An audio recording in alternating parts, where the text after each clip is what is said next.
Hello मेरे प्यारे बच्चों, मैं MD Asif MD sir Hindi medium में आप सभी का एक बार फिर से बहुत बहुत स्वागत करता हूं। आई होप आप सभी मस्त और स्वस्थ होंगे और अपने अपने पढ़ाइयों में व्यस्त होंगे। बच्चों, आज के क्लास में हम एनसीईआरटी कक्षा 10वीं गणित का पाठ 9 त्रिकोणमिति के कुछ अनुप्रयोग का प्रश्नावली 9.1 के प्रश्नों को हल करेंगे। आज के क्लास को हम लोग शुरू करें उससे पहले एक बात मैं आप लोगों को बता देता हूँ। यदि अभी तक आप लोगों ने इस चैप्टर का परिचय वाला वीडियो नहीं देखा है तो पहले जाकर के इस चैप्टर के परिचय वाले वीडियो को देख लीजिए, क्योंकि प्रश्नावली 9.1 के क्वेश्चन को जब हम लोग सॉल्व करेंगे तो उसमें जिस भी फार्मूले या जिस भी कॉन्सेप्ट का हम लोग इस्तेमाल करेंगे उसके बारे में मैं परिचय वाले वीडियो में बहुत ही डिटेल से बता चुका हूँ। यदि आप परिचय वाले वीडियो को देख चुके हैं तो आइए बिना देरी किए हुए क्वेश्चन नंबर 1 से आज के क्लास को शुरू करते हैं। क्वेश्चन नंबर 1 में दिया हुआ है, सर्कस का एक कलाकार एक 20 मीटर लंबी डोरी पर चढ़ रहा है जो अच्छी तरह से तनी हुई है और भूमि पर सीधे लगे खंभे के शिखर से बंधा हुआ है। यदि भूमि स्तर के साथ डोर द्वारा बनाया गया कोण 30 डिग्री का हो तो खंभे की ऊंचाई ज्ञात कीजिए। अब देखिए बच्चों, यदि आप लोग इस चैप्टर का परिचय वाला वीडियो देखे होंगे तो आप लोगों को मालूम होगा, क्योंकि उस वीडियो में मैंने बताया है कि प्रश्नावली 9.1 के जितने भी क्वेश्चन हैं उन सभी क्वेश्चन को सॉल्व करने के लिए हमें सबसे पहले क्या करना है, जो दिया हुआ क्वेश्चन है उस क्वेश्चन का एक समकोण त्रिभुज बनाना है। तो हमको क्या करना पड़ेगा, ये जो क्वेश्चन दिया हुआ है इसका सबसे पहले एक समकोण त्रिभुज के रूप में इस क्वेश्चन को कन्वर्ट करना पड़ेगा। हालांकि क्वेश्चन नंबर 1 का डायग्राम आपके बुक में दिया हुआ है, लेकिन फिर भी मैं चाहता हूं कि आप लोग बुक का देख करके ना छापें बल्कि खुद से डायग्राम को बनाना सीखें। यानी जो समकोण त्रिभुज बुक में बना हुआ है उसको आप लोग खुद से बनाना सीखें क्वेश्चन को पढ़ करके। तो आइए हम लोग क्वेश्चन को पढ़ करके जो डायग्राम हमारा बनेगा इस क्वेश्चन का उस डायग्राम को बनाते हैं। सबसे पहले क्या बोला है, सर्कस का एक कलाकार एक 20 मीटर लंबी डोरी पर चढ़ रहा है। सर्कस का एक कलाकार क्या कर रहा है, 20 मीटर की एक लंबी डोरी पर चढ़ रहा है जो अच्छी तरह से तनी हुई है। और वो डोरी क्या है, बिल्कुल अच्छी तरह से तनी हुई है, कहीं से लूज नहीं है और भूमि पर सीधे लगे एक खंभे के शिखर से बंधा हुआ है। वो रस्सी किस पर बंधी हुई है, एक खंभे से, और खंभे किसके ऊपर है, एक भूमि के ऊपर है। जाहिर सा बात है खंभा भूमि के ऊपर ही रहेगा। तो आइए यहाँ से हम लोग को जो समझ में आया है उस डायग्राम को अपने कॉपी में बनाते हैं। सबसे पहले तो ये एक हमारा भूमि हो गया, इस भूमि पर क्या है, एक सीधा खंभा लगा हुआ है, तो इसके ऊपर हम लोग एक सीधा खंभा लगा देते हैं। ये हो गया इस भूमि के ऊपर एक सीधा खंभा। और हमको क्या कह रहा है कि इस खंभे से एक 20 मीटर की लंबी डोरी बंधी हुई है जिस पे क्या कर रहा है, सर्कस का एक कलाकार चढ़ रहा है और जो रस्सी बिल्कुल अच्छी तरह से तनी हुई है।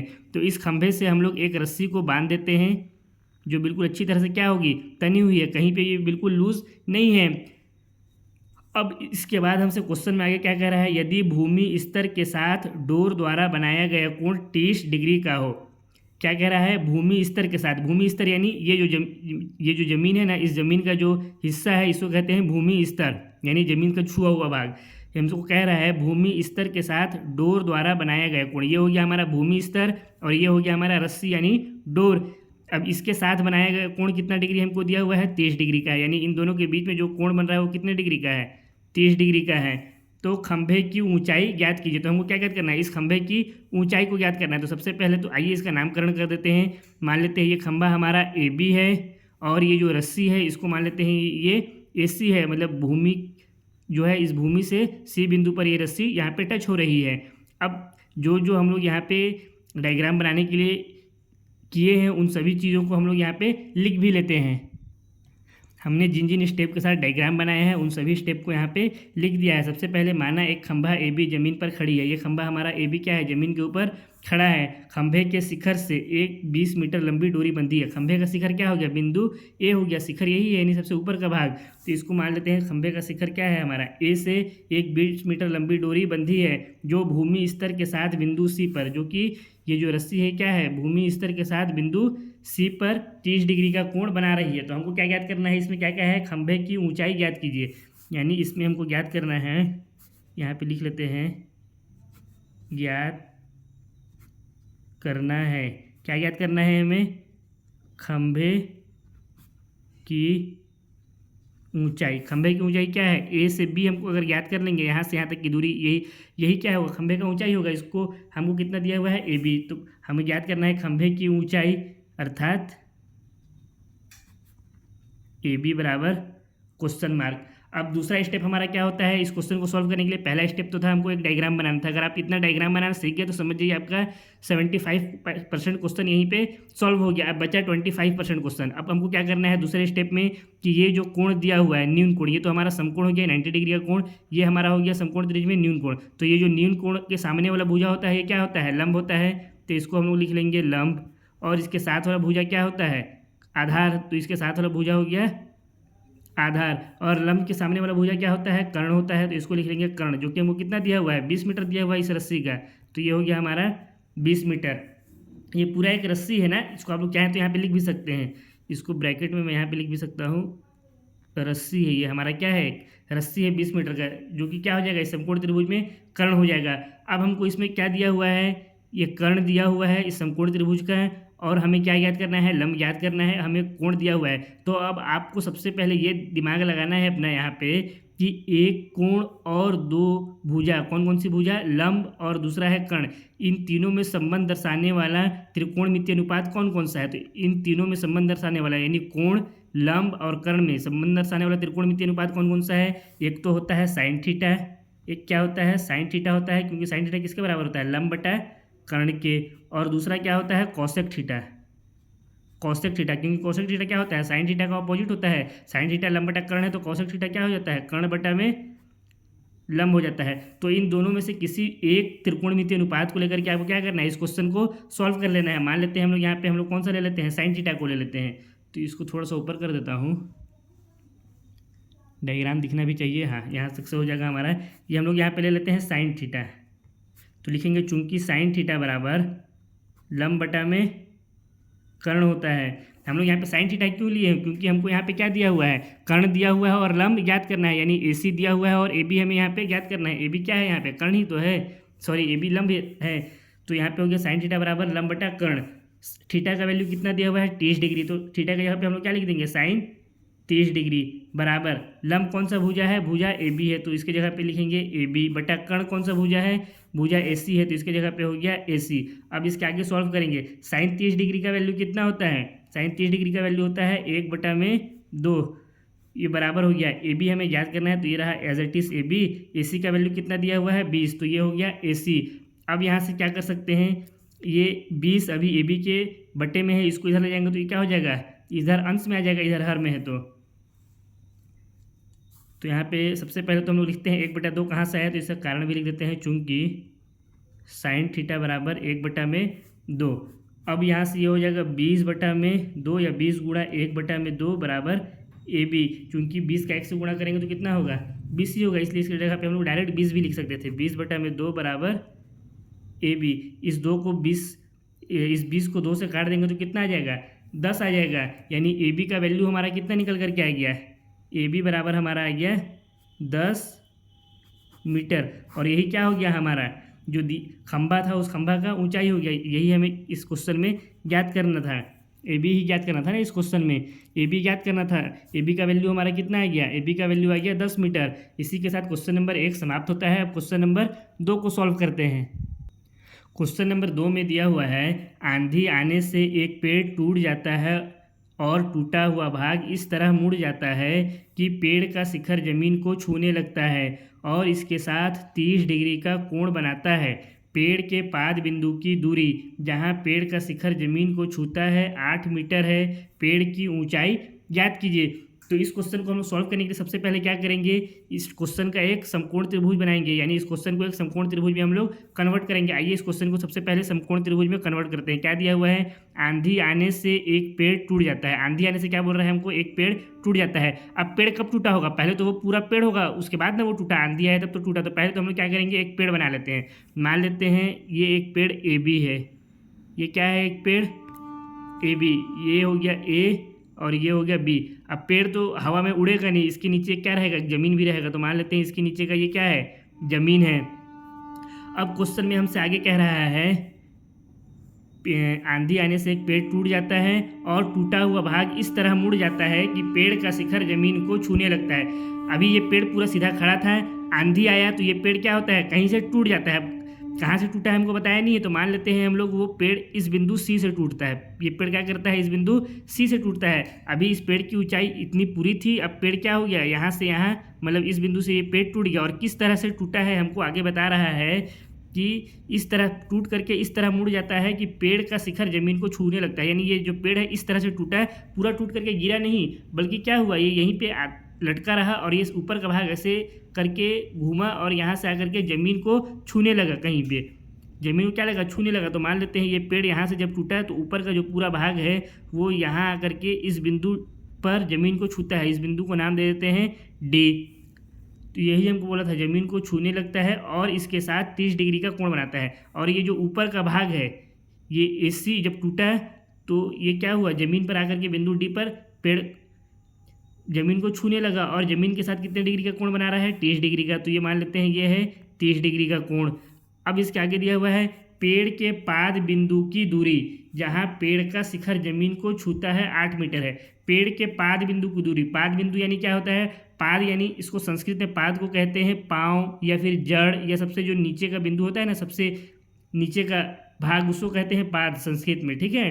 पाद यानी पाँव ही होता है संस्कृत में। तो यहाँ पे ये जो पेड़ AB है, इसका जो जड़ होगा वो क्या हो जाएगा, बिंदु B होगा। ऊपर तो जड़ होता नहीं है, जड़ कहाँ से किसमें होता है, जमीन में ही होता है, यानी ये बिंदु B पे होगा जड़। तो हमसे कह रहा है पेड़ के पाद बिंदु की दूरी, यानी जो पेड़ का पाद बिंदु है इसका दूरी, कहाँ से इसका दूरी, जहाँ पेड़ का शिखर जमीन को छूता है। पेड़ का शिखर जमीन को कहाँ पे छू रहा है, यहीं पे तो छू रहा है, बिंदु डी पर पे। अभी ये पेड़ कैसा था, टूटने से पहले इस तरह से यहाँ पे खड़ा था, टूटा है तो क्या हुआ, इस तरह से ऐसे घूमा और यहाँ पे आकर के जमीन को छूने लगा। तो ये पेड़ का क्या हो गया, शिखर हो गया, यानी पेड़ का सबसे ऊपर का भाग हो गया। ये बिंदु डी पर जमीन को छू रहा है। वो दूरी कितनी है, 8 मीटर। यानी यहाँ बिंदु डी से बिंदु बी के बीच की दूरी कितनी है, 8 मीटर है। ये हो गया यहाँ से यहाँ तक की दूरी 8 मीटर। पेड़ की ऊंचाई याद कीजिए। तो हमको क्या याद करना है, पेड़ की ऊंचाई। पेड़ की ऊंचाई कितनी है, अब हमको यहाँ पेड़ की ऊंचाई B से C याद नहीं करना है, बल्कि इस पूरा पेड़ A से लेकर के B तक के बीच की दूरी याद करनी है। हमको ये थोड़ी बोला है कि टूटे हुए पेड़ की लंबाई याद कीजिए, यानी जहाँ से पेड़ टूटा है, हमको पूरा पेड़ का बात किया है। यहाँ पे लिखा है पेड़ की ऊंचाई याद करिए, यानी हमको यहाँ पूरा A से लेकर के B के बीच की दूरी याद करनी है। अब ये कैसे याद करेंगे, तो उसको याद करने से पहले अभी जो हम लोग यहाँ पे डायग्राम बनाए हैं, इस डायग्राम को जिस तरह से बनाए हैं उसको स्टेप बाय स्टेप करके हम लोग साइड में लिख भी देते हैं, ताकि हमारे एग्जाम में एक भी नंबर ना कटे और पूरा का पूरा नंबर मिले। स्टेप बाय स्टेप मैंने यहाँ पे सभी बिंदुओं को लिख दिया है। सबसे पहले तो माना एक पेड़ AB है, मान लेते हैं ये पूरा एक पेड़ AB है जो कि बिंदु C से टूटता है। जो क्या करता है, बिंदु C से टूटता है और बिंदु D पर जमीन को छूता है। और कहाँ पे जमीन को छू रहा है, बिंदु D को छू रहा है। अब हमको क्वेश्चन में क्या दिया हुआ है, एक तो हमको दिया हुआ था जमीन को छूने पर पेड़ का शिखर 30 डिग्री का कोण बनाता है। हमको यहाँ पे दिया हुआ है ना, तो जमीन का जो शिखर है वो पेड़ को छूने पर कितना डिग्री का कोण बना रहा है, 30 डिग्री। हमारा 30 क्या है, थीटा के बराबर है। ये यहाँ पे थीटा क्या हो जाएगा, 30 डिग्री हो जाएगा। और इसके साथ ही हमको क्या दिया हुआ था कि पेड़ के पाद बिंदु, पेड़ का पाद बिंदु क्या है, यानी जो पेड़ का सबसे नीचे का भाग है, पेड़ का पाँव या जड़ है, वो क्या है, बिंदु B है। तो इसकी जगह पे हम लोग क्या लिख सकते हैं, B लिख सकते हैं। पेड़ के पाद बिंदु से जहाँ पेड़ का शिखर जमीन को छूता है, पेड़ का शिखर जमीन को कहाँ छू रहा है, बिंदु D पे छू रहा है।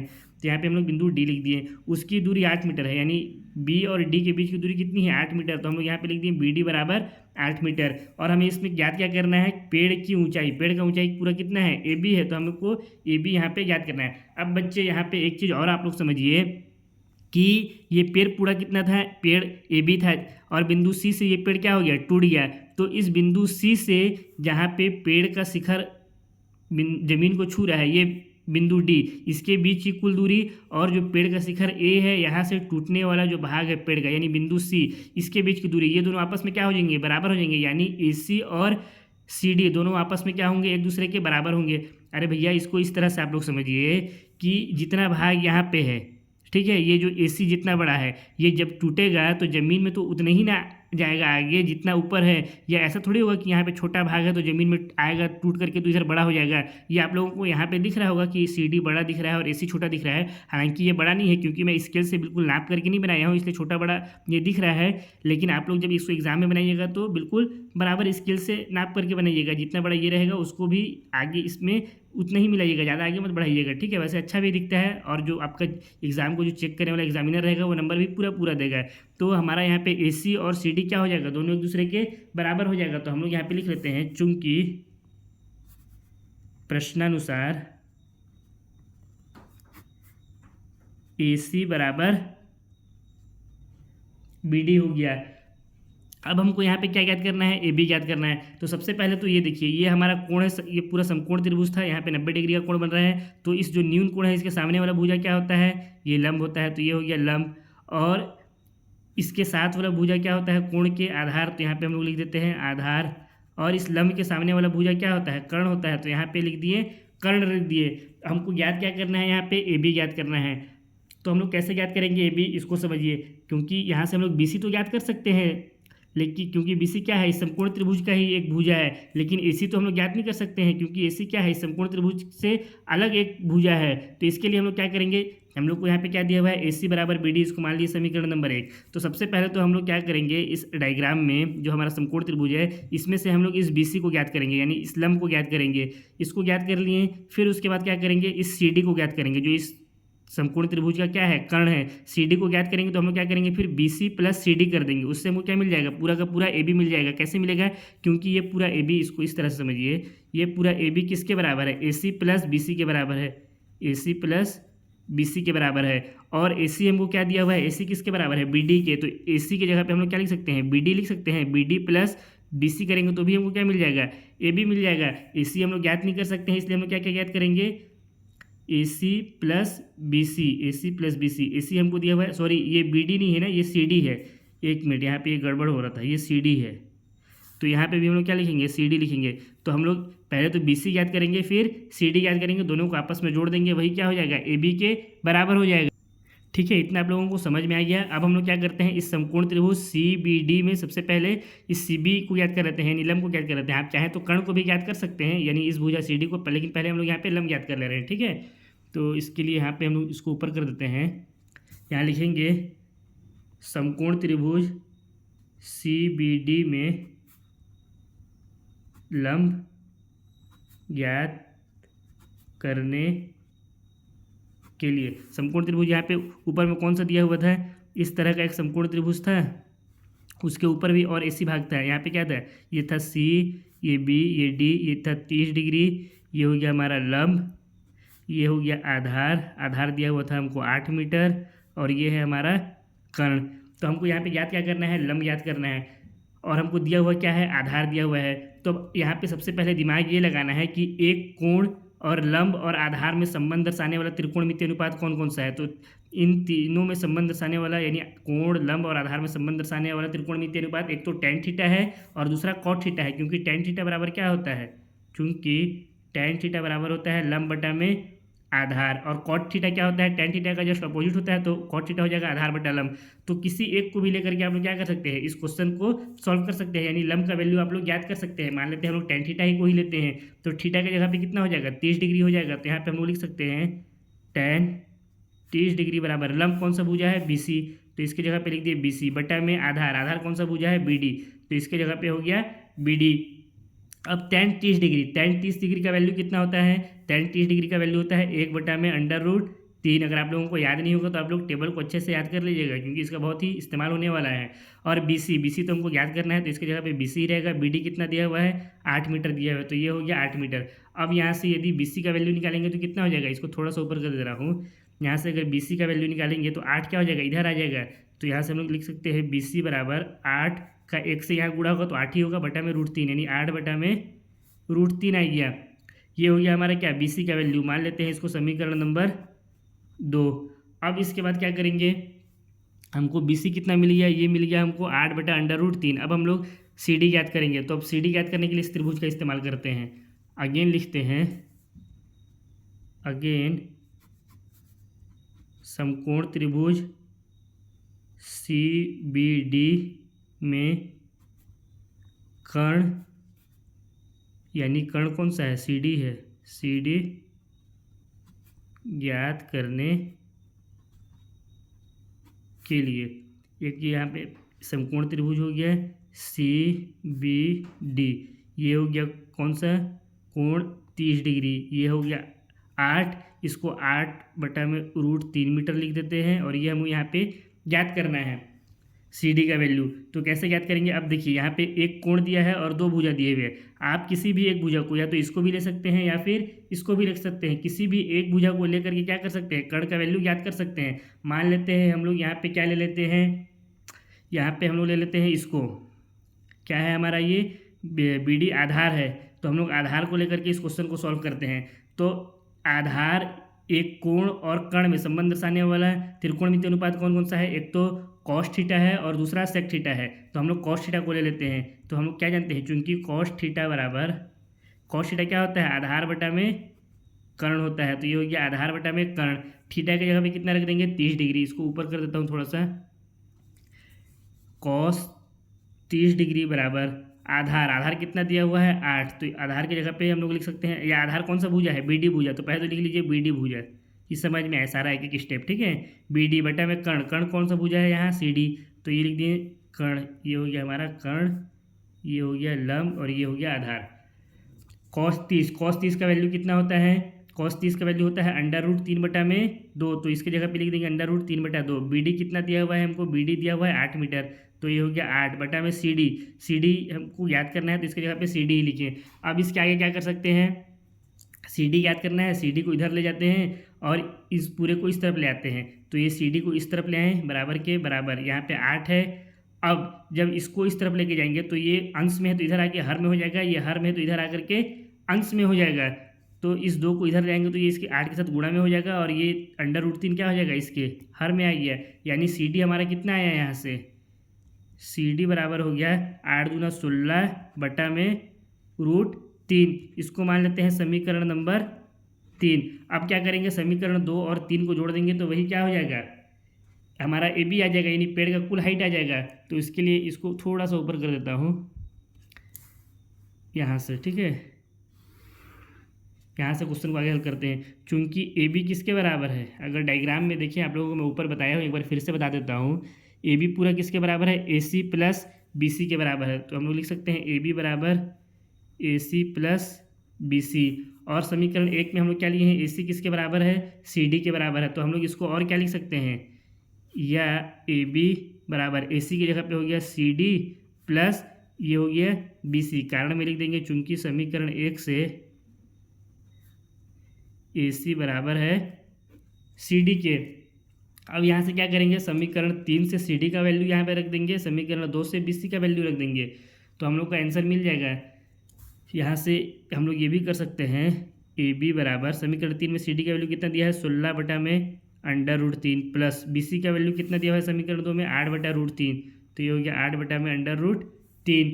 अब इसको हल करेंगे तो कितना हो जाएगा? यहाँ पे हर √3 है, यहाँ पे √3 है, दोनों सेम है। तो क्या हम लोग यहाँ पे लिखेंगे? ए बी बराबर 16 प्लस 8 बटा में √3 लिखेंगे, क्योंकि जब कभी भी दिया रहता है ए बी बटा में ए बी प्लस ए बटा बी प्लस सी बटा बी, तो इसको क्या लिखते हैं? ए प्लस सी बटा में बी लिखते हैं। इस कैल्शियम लेंगे तो यही होगा, इसका कारण भी यहाँ पे लिख सकते हैं आप लोग। अब इसके आगे सॉल्व करेंगे, इसके आगे क्या हो जाएगा? ये आ गया ए बी बराबर 16 प्लस 8 24 हो गया बटा में √3 हो गया। अब यहाँ पे हमारा हर में क्या आया है? एक अपरिमेय संख्या आया है, √3 आया है। तो हम लोग का आंसर को तो यहाँ पे छोड़ नहीं सकते हैं, वरना हमारा क्या हो जाएगा? गलत हो जाएगा क्वेश्चन हमारा। इसके बाद जो मतलब जो नंबर रहेगा वो कट जाएगा। तो हम लोग इसको यहाँ पे नहीं छोड़ेंगे, क्या करेंगे? इस रूट को हटाने के लिए, यानी इस अपरिमेय संख्या को हर से हटाने के लिए इसका परिमेयकरण कर देंगे। तो लिखते हैं हर का परिमेयकरण करने पर, हर का परिमेयकरण करने पर, हर का परिमेयकरण करेंगे तो क्या हो जाएगा? ए बी बराबर 24 बटा √3 गुणा में √3 बटा में √3, ठीक है। इससे क्या होगा? इससे हो गया ए बी बराबर 24 का √3 से गुणा होगा तो ये हो गया 24 √3 का √3 से गुणा होगा तो कितना हो जाएगा? ये हो गया 3। अब यहाँ से क्या होगा? इस 3 से इस 24 को काट सकते हैं, कितना बार में कटेगा? ये 8 बार में, क्योंकि 8 या 24 होता है। तो जो ए बी का वैल्यू आया है वो कितना है? यानी जो पेड़ का ऊंचाई आ गया वो कितना आ गया? 8 √3 मीटर आ गया। यही हो गया क्वेश्चन नंबर 2 का आंसर। अब क्वेश्चन नंबर 3 को हल करते हैं।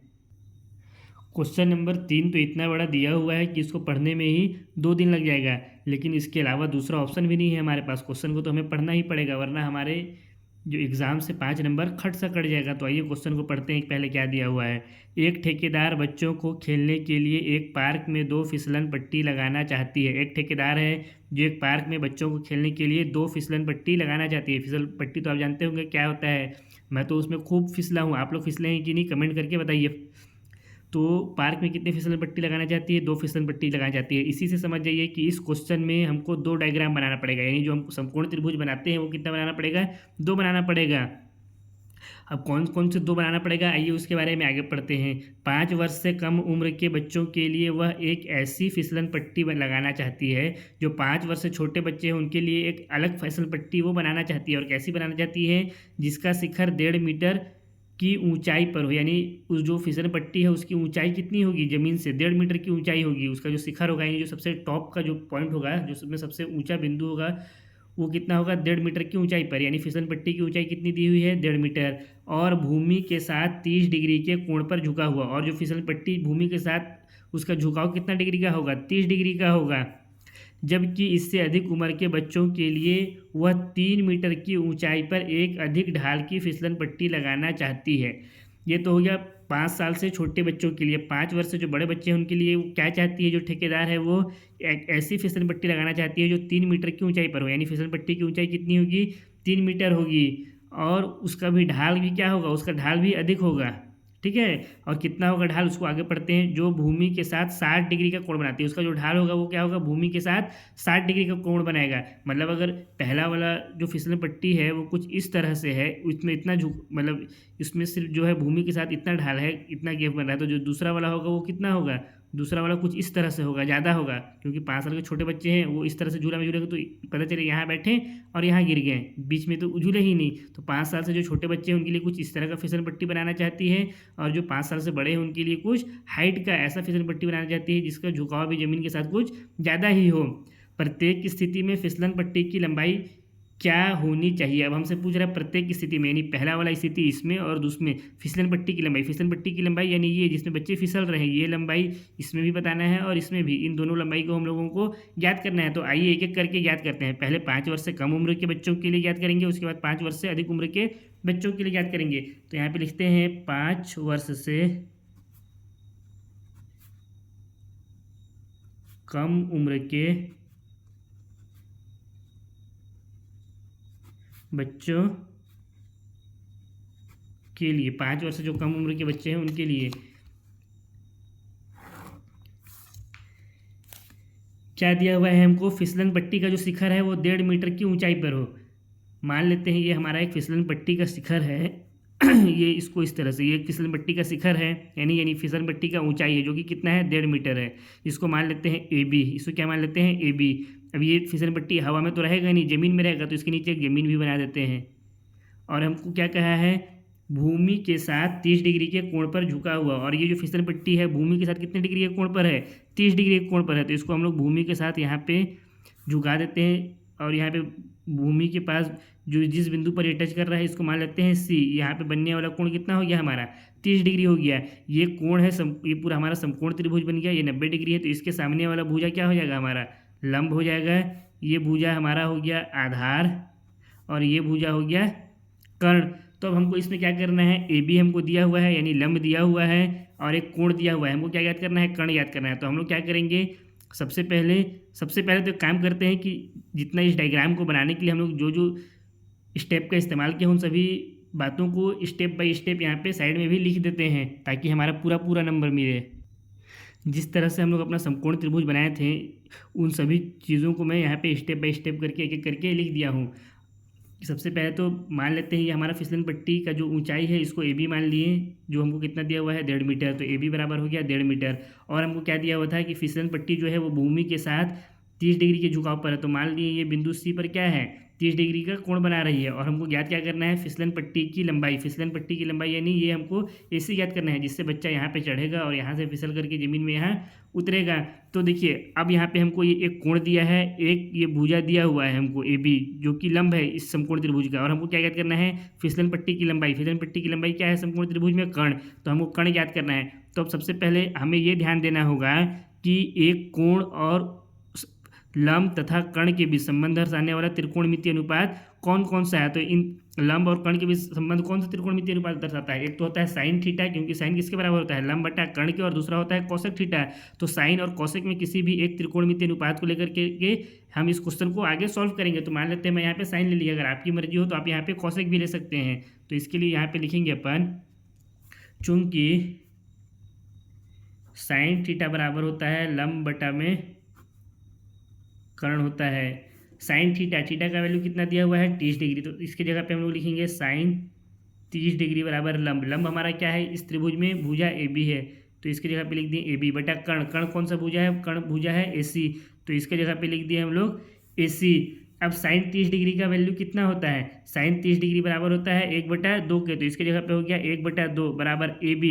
भुजा ए बी हमको कितना दिया हुआ है 1.5 मीटर, तो इसके जगह पे लिख दिए 1.5 बट्टे ए सी हमको ज्ञात करना है, तो ये हो गया एज इट इज ए सी।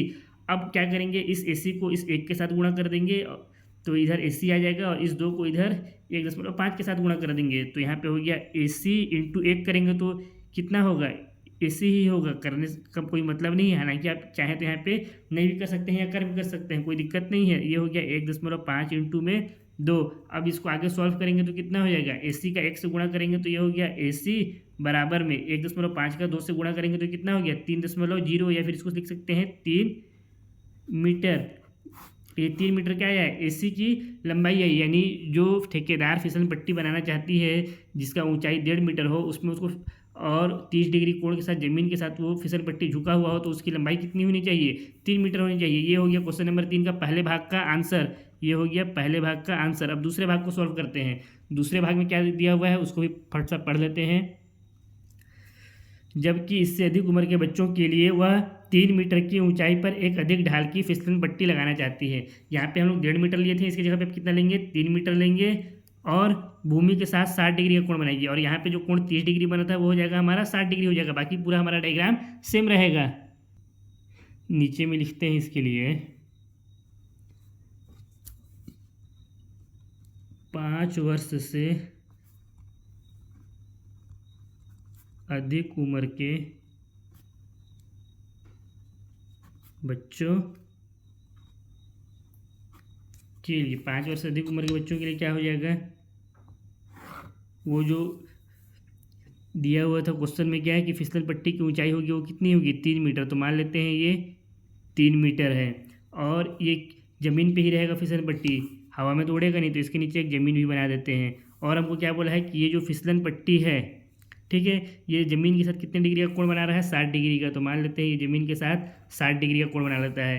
अब यहाँ पे हम लोग इस फिसल पट्टी का नाम दे देते हैं, मान लेते हैं ये है हमारा डी, ये है ई, डी ई हो गया फिसलन पट्टी, और ये बिंदु एफ पर क्या कर रहा है, एक कोण बना रहा है। कोण कितना दिया हुआ था यहाँ पे 60 डिग्री का दिया हुआ था। इसको थोड़ा सा और ऊपर कर लेता हूँ, ठीक है, इतना में आप लोगों को आई होप समझ में आ जाएगा। इसको ऊपर कर ही लेते हैं यहाँ पे, ये हमारा डायग्राम बन गया। अब हमको यहाँ पे क्या क्या करना है, फिसलन पट्टी की लंबाई, तो जिस तरह से ऊपर वाले डायग्राम में हम लोग लिखे थे ना, उसी तरह से आप लोग यहाँ पे भी लिख देंगे। मैं लिख रहा नहीं हूँ, डायरेक्ट इसको मैं सॉल्व कर देता हूँ। हम लोग को यहाँ पे क्या ज्ञात करना है, इस लंबाई को ज्ञात करना है। तो सबसे पहले तो ये हमारा क्या है, कोण है, न्यून कोण समकोण त्रिभुज का, यानी 90 डिग्री से छोटा कोण, इसके सामने वाला भुजा क्या हो जाएगा, लंब, तो ये हो गया लंब, ये हो गया आधार, और ये हो गया कर्ण। कर्ण हमको ज्ञात करना है, लंब दिया हुआ है और एक कोण भी दिया हुआ है, तो लंब कर्ण और एक कोण के बीच संबंध दर्शाने वाला त्रिकोणमितीय अनुपात फिर से यहाँ पे हम लोग कौन सा ले लेंगे, साइन थीटा। साइन थीटा बराबर किसके होता है, लंब बटा कर्ण के, क्योंकि साइन थीटा बराबर लंब बटा कर्ण, इसलिए क्या हो जाएगा साइन 30 डिग्री बराबर लंब कितना दिया हुआ है डी ई, तो यहाँ पे हो गया ये डी ई बटा में कर्ण, कर्ण क्या दिया हुआ है डी एफ, तो ये हो गया डी एफ। साइन 30 का वैल्यू कितना हो जाता है 1/2, डी ई हमको कितना दिया हुआ है 3 मीटर, तो ये हो गया 3 बटा में डी एफ हमको क्या करना है, ज्ञात करना है, तो इसके जगह पे हम लोग लिखेंगे डी एफ। अब डी एफ का 1 से गुणा करेंगे तो कितना हो जाएगा, डी एफ बराबर इस 2 का इस 3 से गुणा कर देंगे तो कितना हो जाएगा, 3 दूना का 6, यानी जो हमारा डी एफ आया वो कितना आया 6 मीटर आ गया। यानी इस फिसलन पट्टी की लंबाई कितनी होनी चाहिए, 6 मीटर होनी चाहिए। ये हो गया क्वेश्चन नंबर 3 का दूसरे भाग का भी आंसर। यानी पहला वाला जो हमारा बनेगा फिसलन पट्टी वो कितने मीटर का बनेगा, 3 मीटर का, और दूसरा वाला फिसलन पट्टी बनेगा 6 मीटर का। इसी के साथ क्वेश्चन नंबर 3 समाप्त होता है। आई थिंक आज के क्लास के लिए इतना काफ़ी है, क्योंकि इसके आगे के और भी क्वेश्चन को आज की क्लास में अगर हम लोग सॉल्व करेंगे तो आपके ऊपर से जाएगा मेरे हिसाब से। तो आज की क्लास के लिए इतना सफिशेंट है। अब बाकी के बचे हुए प्रश्नों को हम लोग नेक्स्ट क्लास में सॉल्व करेंगे। अब बहुत जल्द हम लोग नेक्स्ट क्लास में मिलते हैं। तब तक के लिए मस्त रहिए, स्वस्थ रहिए और अपने अपने पढ़ाइयों में व्यस्त रहिए।